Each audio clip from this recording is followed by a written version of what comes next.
Awal cerita, Paul memberi kejutan kencan romantis kepada pacarnya Iris dengan mengajaknya makan di malam pembukaan The Sky View, sebuah menara observasi dan restoran mewah bergaya retro futuristik. Iris merasa bahagia, tapi dalam hati melihat dan merasakan hal-hal yang aneh. Setelah mendapat tiket, Paul dan Iris naik lift. Firasat buruk terus menghinggapi Iris.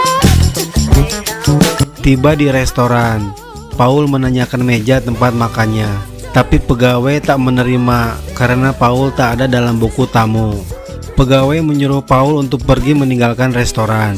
Paul dan Iris pun pergi, berencana minum di bar. Iris melihat pemandangan luar. Gedung sangat tinggi, membuatnya mual-mual ingin muntah. Bergegas dia mencari toilet. Iris merasakan firasat buruk lagi. Tak ada yang menyadari sebuah lampu hias jatuh ke lantai kaca hingga meretakkan kaca. Karena sudah tak kuat, Iris muntah di tong sampah. Ternyata Iris hamil, tapi Paul belum mengetahuinya. Paul dan Iris pergi ke rooftop untuk melihat pemandangan. Paul berniat melamar Iris dan Iris berniat memberitahu kehamilannya. Iris melihat seorang anak kecil melempar sebuah koin. Disinilah awal mula bencana. Koin itu masuk ke ventilasi. Paul dan Iris masuk lagi ke area restoran, berjoget ria dengan pengunjung yang lain.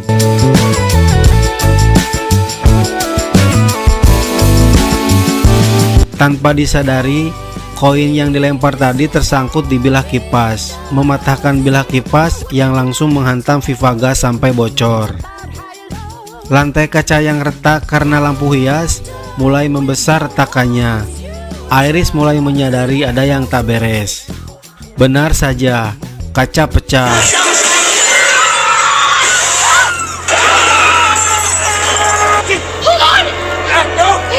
Orang-orang yang joget berjatuhan ke bawah, termasuk Paul jatuh ke bawah.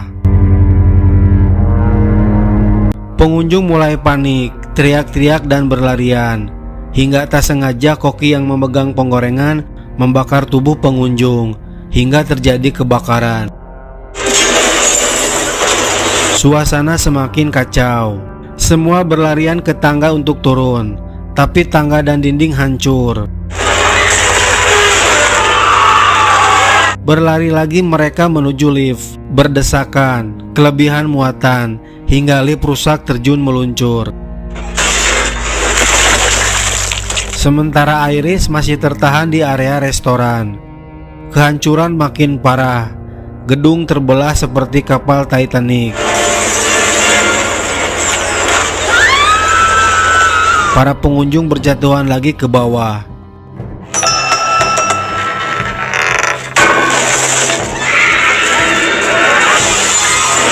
Si anak yang melempar koin berhasil turun ke bawah, tapi mati ketiban piano.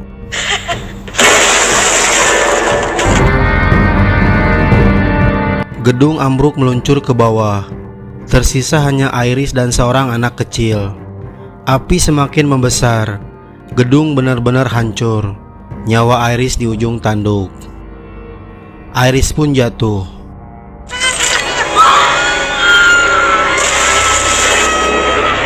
Suara hantaman beton keras tiba-tiba berubah menjadi suara jeritan. Stephanie tersentak dari lamunannya. Nafasnya memburu. Dia menatap sekeliling. Suasana kelas sangat tenang. Semua mahasiswa menoleh ke arahnya karena suara jeritan. Stephanie hanya membeku, menyadari bahwa kehancuran mengerikan yang baru saja dia saksikan bukanlah miliknya, melainkan potongan masa lalu yang menghantuinya. Setiap hari, Stephanie dihantui kejadian kecelakaan gedung Sky View yang hancur. Stephanie adalah cucu Iris, selalu dihantui sang nenek. Padahal Stephanie tak pernah bertemu Iris, dan bahkan tak tahu apa Iris masih hidup atau sudah meninggal. Temannya memberi saran agar Stephanie segera pulang dan mencari tahu neneknya. Pulanglah Stephanie. Singkat cerita, sampai di rumah, Stefani langsung mencari kotak yang berisi foto-foto. Tapi sayang, kotaknya sudah dibuang oleh ayahnya. Ini adalah Charlie, adik Stefani. Saat itu Charlie hendak pergi ke rumah sepupu. Stefani pun ikut, berniat bertanya soal neneknya Iris. Charlie bertanya, "Kenapa kamu pulang? Biasanya pulang pas liburan." Stefani menceritakan dihantui oleh wanita bernama Iris yang diduga neneknya.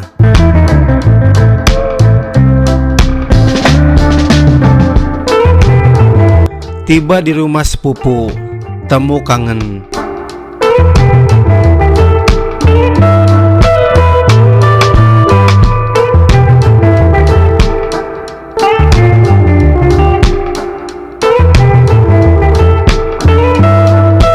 Stefani langsung mencari Paman Howard. Paman Howard adalah anaknya Iris atau kakak ibunya Stefani. Saat menanyakan Iris, Paman Howard seperti menghindar. Stefani terus memaksa ingin mengetahui tentang Iris. Paman Howard berkata, "Setelah ayah meninggal, Iris menjadi gila. Dia tidak mengizinkan kami sekolah. Dia mengunci kami di dalam rumah. Dia terobsesi, bisa bikin kita semua mati. Sampai negara turun tangan, kita semua dibawa ke panti asuhan. Dan setelah anak kita lahir, dia terus mengirim surat mengerikan tentang berita duka dan gambar-gambar mayat. Jauhi dia wanita gila dan berbahaya." Tak menyerah, Stefani memohon kepada Tante Brenda untuk menunjukkan soal Iris. Tante Brenda pun memberitahu di laci bawah ada informasi tentang Iris. Stefani menggeledah laci, menemukan alamat Iris. Tak menunggu lama, langsung pergi ke rumah Iris. Rumah Iris di pedalaman, jauh dari hiruk pikuk. Akhirnya Stefani bertemu dengan Iris. Iris bertanya, "Apa kamu kesini karena surat-surat yang aku kirim?" Stefani menjawab, "Bukan. Aku kesini karena selalu mimpi tentang gedung Skyview yang hancur." Iris menjelaskan, "Itu bukan mimpi, tapi firasat." Ternyata kehancuran gedung Skyview di awal film tidak nyata. Itu hanyalah lamunan Iris. Iris sudah mengetahui gedung akan hancur dan mencoba untuk menghentikan.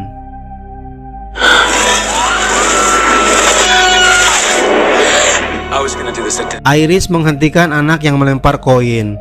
Lalu Iris mengumumkan gedung akan hancur.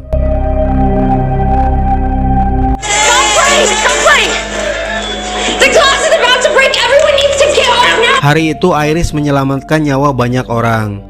Setelah itu restoran ditutup dan memerlukan renovasi tambahan. Tapi restoran tak pernah direnovasi dan gedung Skyview dirobohkan. Iris berkata, "Tapi kematian akan terus datang memburu orang-orang yang berada di gedung Skyview." Iris sudah tahu cara melawannya. Menyuruh Stefani untuk membaca buku Cara Melawan Kematian.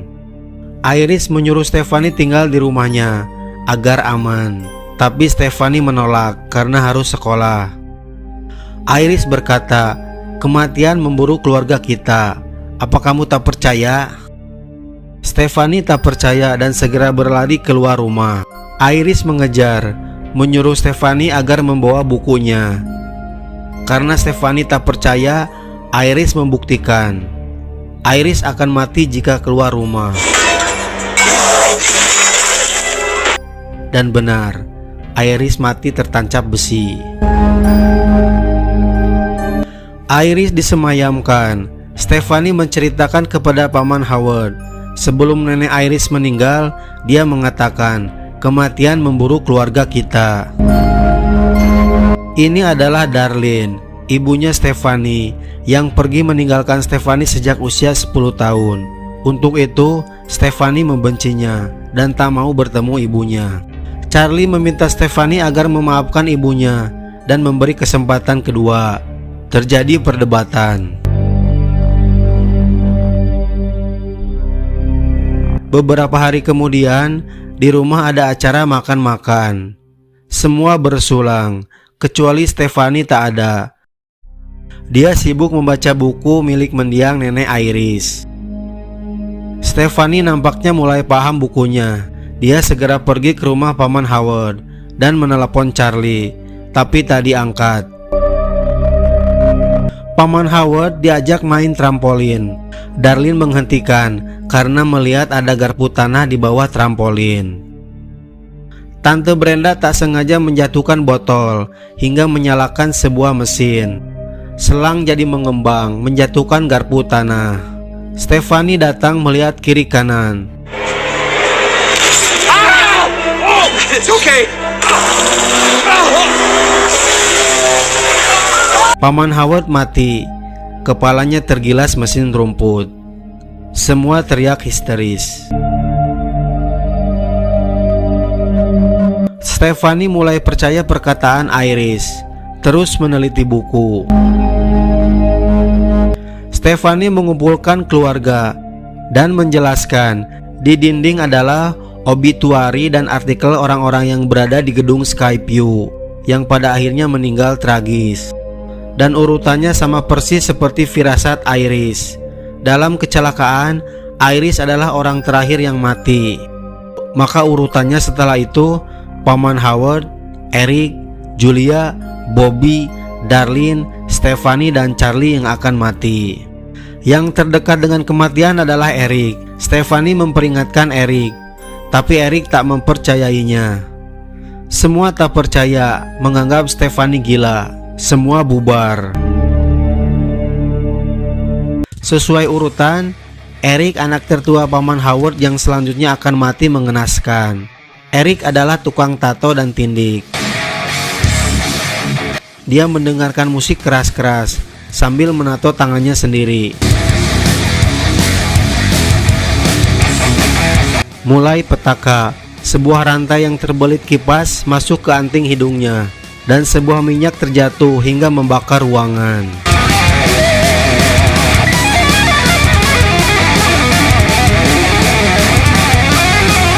Besoknya Stefani panik karena Eric susah dihubungi. Bersama Charlie langsung pergi ke tempat Eric. Tapi tak sengaja di jalan bertemu Eric. Ternyata Eric baik-baik saja. Stefani cerewet, menyuruh Eric menjauhi benda-benda yang membahayakan. Sampai di rumah, Julia ada di luar. Bersamaan ada truk sampah. Stefani menyuruh Eric menjauhi truk, tapi Eric malah meledek, sengaja mendekati truk dan mencium-cium truk. Julia pergi, tak sengaja kepalanya terkena bola hingga masuk tong sampah dan masuk ke dalam truk.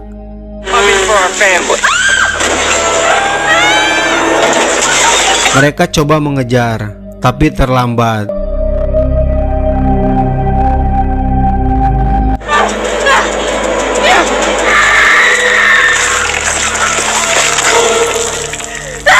Julia mati mengenaskan. Semua bersedih.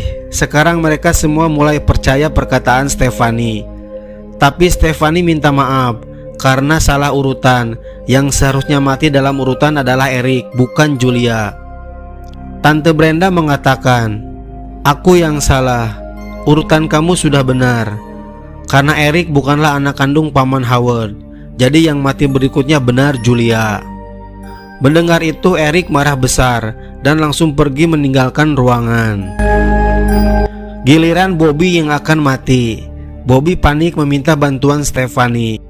Stefani ingat di dalam buku ada teman Iris yang bisa menipu kematian bernama JB. Darlene pun ingat JB bekerja di sebuah rumah sakit. Bergegas mereka semua ke rumah sakit. Eric pun memutuskan ikut pergi ke rumah sakit. Pergilah mereka. Tiba di rumah sakit, langsung menerobos ke ruangan JB.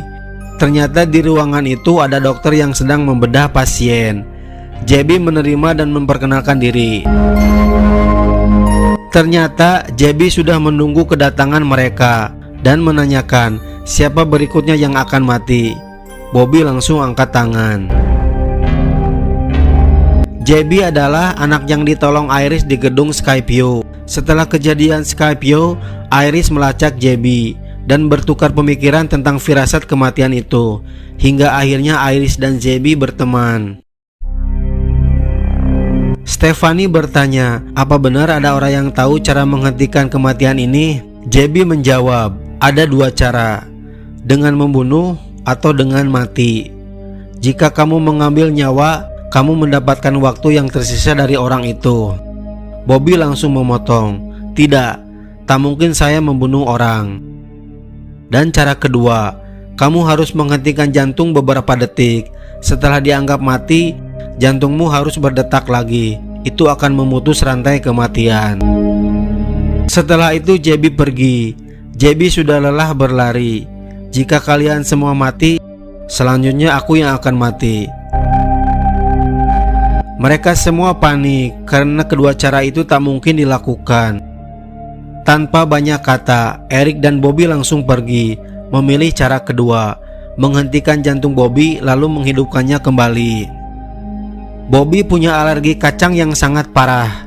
Jika makan kacang bisa mengakibatkan henti jantung atau anafilaksis. Dengan cara itu Eric menghentikan jantung Bobby. Mereka membeli 1 bungkus kacang, masuk ke ruangan. Tapi sial, saat Eric menutup pintu cukup keras hingga menjatuhkan sebuah papan klip tepat di atas keyboard, dan secara tak sengaja mengaktifkan dan menghidupkan mesin MRI, sebuah mesin dengan kekuatan magnet tinggi. Eric kembali masuk ruangan dengan membawa kursi roda. Idenya, setelah jantung Bobby berhenti, Eric langsung membawa Bobby ke IGD dengan kursi roda. Bobby makan kacang, mulai reaksi sesak nafas. Tanpa disadari, mesin magnet sudah aktif. Menarik handphone dan tindikan Eric di sekujur tubuh.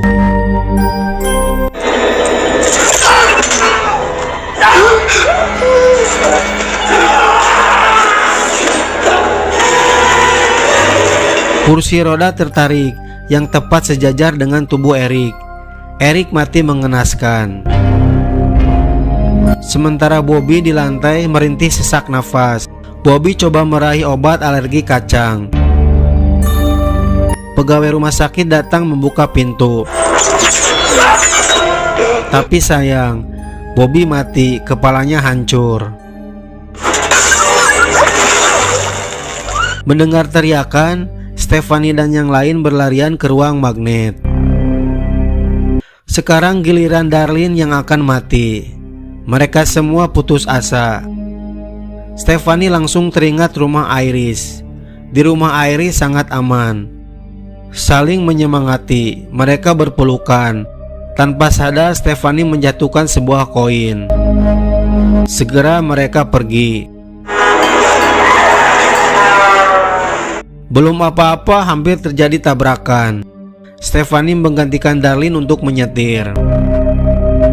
Sementara koin yang jatuh tadi diambil seorang nenek.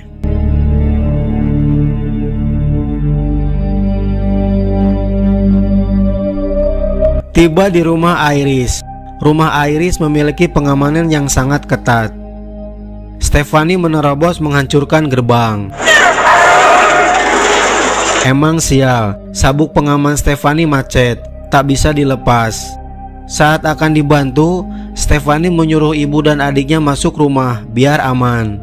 Tapi lagi-lagi sial, percikan api yang masuk ke sebuah gas menghancurkan rumah itu.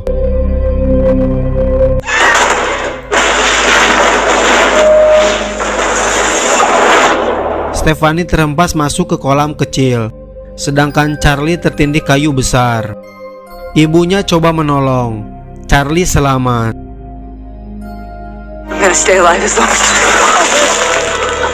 Tapi ibunya mati tertimpa kayu. Giliran Stephanie yang diburu kematian. Tanpa pikir Charlie ke mobil untuk menyelamatkan Stephanie. Stephanie tenggelam hingga pingsan, tapi akhirnya selamat. Just breathe. Breathe. Charlie dan Stephanie berpikirnya Stephanie sudah mati, lalu berhasil menghidupkannya lagi, sehingga mereka sangat senang karena kutukan kematian telah terputus. Namun Stephanie menangis setelah tahu ibunya meninggal. Mereka pun pulang ke rumah. Beberapa hari kemudian, mereka pergi ke acara kelulusan sekolah Jenny. Jenny adalah pacarnya Charlie. Saat bersamaan, si nenek yang menemukan koin Stephanie menjatuhkan koin lagi hingga menggelinding jauh terselip di rel. Dr. Reddick adalah ayahnya Jenny, menyapa Stephanie dan mengetahui penyelamatan Charlie saat menghidupkan kembali Stephanie. Tapi Dr. Reddick menjelaskan, secara medis Stephanie tidak mati, tapi hanya pingsan. Kalimat itu membuat Stephanie dan Charlie kaget, karena itu artinya Stephanie masih diburu kematian. Dan benar saja, gara-gara koin, kereta pengangkut kayu keluar dari lintasan, mengarah ke arah Stephanie dan Charlie. Kayunya menghantam mereka berdua hingga hancur lebur.